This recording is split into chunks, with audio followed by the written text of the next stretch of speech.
আকৌ এবাৰ কওকচোন। হয়, কেইখন সভাত আজি যোগদান কৰিলে? আজি মুঠতে পাঁচখন গণসমাৱেশত যোগদান কৰিলোঁ। ৰাতিপুৱা 11 বজাৰ পৰা ৰাতি 9:30 বজালৈকে মুঠতে 5খন গণসভাত অংশগ্ৰহণ কৰিলোঁ।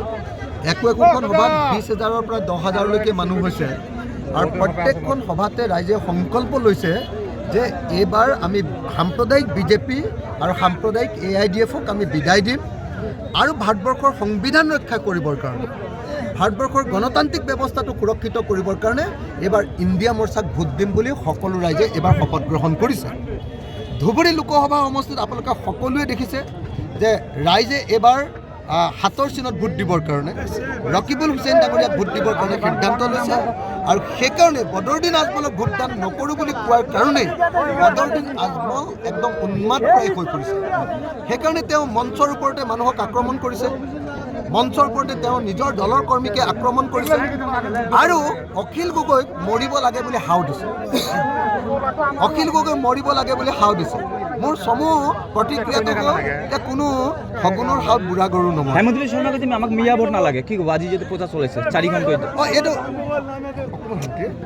এইটো বহুত ডাঙৰ কথা যে হিমন্ত বিশ্ব শৰ্মাই কৈ আছিলে যে ধুবুৰী, বৰপেটা আৰু গোৱালপাৰা এই 3খন ঠাইলৈ আহিলে তেখেতৰ অসমত থকা যেন নালাগে। এই 3খন ঠাইকে তেখেতৰ বাংলাদেশ যেন লাগে। ইয়াৰ সকলো মানুহকে তেখেতে বাংলাদেশী বুলি কৈছিল। কিন্তু আজি লাজ লগাকে অসমৰ মুখ্যমন্ত্ৰী ডাঙৰীয়া ধুবুৰীলৈ আহিছে আৰু ধুবুৰীত অসমৰ মুছলমান মিয়া সমাজক তেওঁ ভোট বিচাৰিছে। এইটো লজ্জাজনক ঘটনা হয়নে নহয়? যি মিয়া সমাজক তেখেতে বিদেশী বুলি কৈছিলে, যি মুছলমান সমাজক তেখেতে সকলোকে বাংলাদেশী বুলি কৈছিলে, সেই বাংলাদেশী বুলি কোৱা, মিয়া বুলি কোৱা আৰু অসমৰ শত্ৰু বুলি তেওঁলোকে ঘোষণা কৰা এই মুছলমান ৰাইজৰ পৰা ভোট বিচাৰিবলৈ অহাটো এটা লাজৰ কথা। এটোৱে প্ৰমাণ কৰিছে যে খিলঞ্জীয়াৰ চৰ্দাৰ বুলি সদায় নিজকে জহাই ফুৰা হিমন্ত বিশ্ব শৰ্মা, খিলঞ্জীয়া মানুহৰ কাৰণে কাম কৰা খিলঞ্জীয়া চৰ্দাৰ বুলি কৈ থকা হিমন্ত বিশ্ব শৰ্মাক এতিয়া উজনি আৰু মধ্য অসমৰ আৰু গুৱাহাটীৰ খিলঞ্জীয়া মানুহে যেতিয়া বিদায় দিলে, এতিয়া উপায় নাইকিয়া হৈ হিমন্ত বিশ্ব শৰ্মাই ধুবুৰীত আহি তেওঁ কৈ থকা যি বাংলাদেশী, তেওঁ নিজে ঘোষণা কৰি থকা যি মিয়া মানুহ, তেওঁ ঘোষণা কৰি থকা যি বিদেশী, সেই মানুহবিলাকৰ পৰা এতিয়া ভোট বিচাৰি আহিবলৈ তেওঁ লাজ লগা নাইনে বাৰু? গতিকে মই ভাবোঁ যে মুখ্যমন্ত্ৰী হিমন্ত বিশ্ব শৰ্মাৰ যদি সামান্যতম লাজ আছে, চৰম আছে, তেতিয়াহ'লে তেখেতে ধুবুৰীত ভোট বিচাৰিবলৈ আহিব নালাগে। ধুবুৰীটো তেখেতে ৱাক অভাৰ দি দিব লাগে, কাৰণ তেখেতে ইয়াতে বাংলাদেশী, মিয়া, বিদেশী থাকে বুলি তেখেতে সদায় কৈ আহিছে।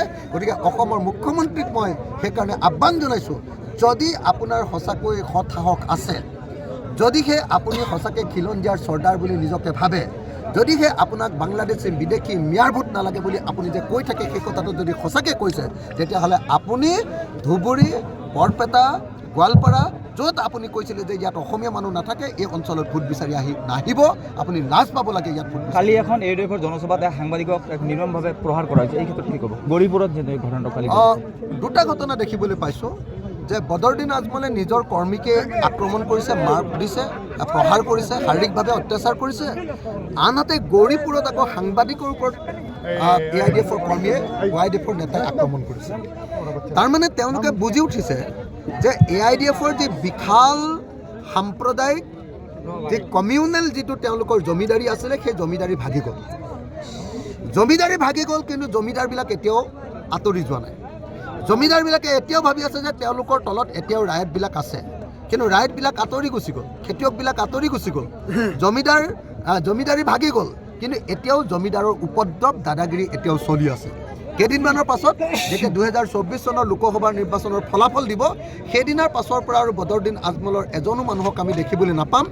2024 চনত আকৌ কৈছোঁ, লোকসভা নিৰ্বাচনত ধুবুৰীত আমি বদৰুদ্দিন আজমলক হৰুৱাম, নগাঁৱত আমি আমিনুল ইছলামক হৰুৱাম আৰু কৰিমগঞ্জত তেওঁলোকৰ প্ৰাৰ্থীক হৰুৱাম। 2024 চনত AIDF মুক্ত অসম হ'ব আৰু 2026 চনত আমি AIDF দলটোক বিজেপিৰ লগতে ব্ৰহ্মপুত্ৰত সম্পূৰ্ণৰূপে দলিয়াই পেলাম। তেওঁলোকৰ এজনো বিধায়ক 2026 চনত অসমত জয়ী হ'ব নোৱাৰিব। আজমলে কালি এটা জনসভাত কৈছে যে অখিল গগৈ কংগ্ৰেছৰ লিডাৰবিলাকে ভাড়া কৰিছে, আমি যদি বেছি টকা দিব পাৰোঁ আমাৰ লগত আহিব অহাকালি। মানে বদৰুদ্দিন আজমলৰ ইমান টকা নাই, বদৰুদ্দিন আজমলে কৈ থাকে যে তেওঁ বহুত টকা আছে, তেওঁ আমুকক কিনিম তামুকক কিনিম তামুকক কিনিম এনেকৈ কৈ থাকে নে নাই? এইবাৰ মই শপতনামাখন দেখিয়ে গম পালোঁ বেছি টকা নাই বদৰুদ্দিন আজমল। সেই দুখীয়া মানুহ বদৰুদ্দিন আজমল। মোৰ নিচিনা মানুহক ক'ত কিনিব পাৰিব? অসমৰ আটাইতকৈ শক্তিশালী মানুহ, কাকো ভয় নকৰা মানুহ। এই মানুহটোক কিনিবৰ কাৰণেতো 1000 কোটি টকা লাগিব ন।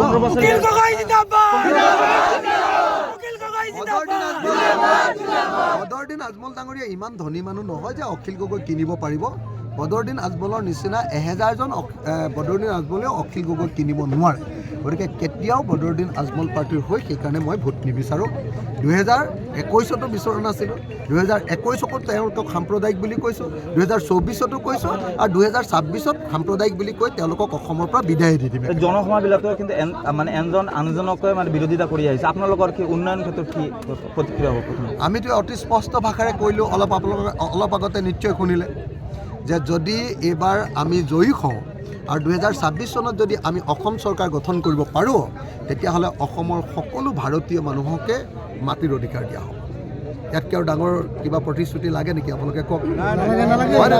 মাটিৰ অধিকাৰ দিম বুলি কৈছোঁ।